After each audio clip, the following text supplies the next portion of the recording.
First, go to Settings, then click on Apps. After that, find Apps again inside the menu, and once you see it, just click it. When it opens, you'll see a small icon on the side. Just click that again. Then turn on Show System Apps. Now, go to the search bar and type Always on Display. Once you find it, just click it. Inside, you'll see options like Permission, Set as Default, Mobile Data, and etc. Below that, you'll see Force Stop. Click on that. But before you do, make sure to read the warning carefully so you won't make a mistake.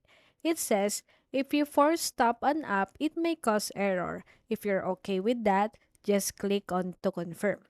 After that, go to storage, click it, and you'll see clear data and clear cache inside that always on display app.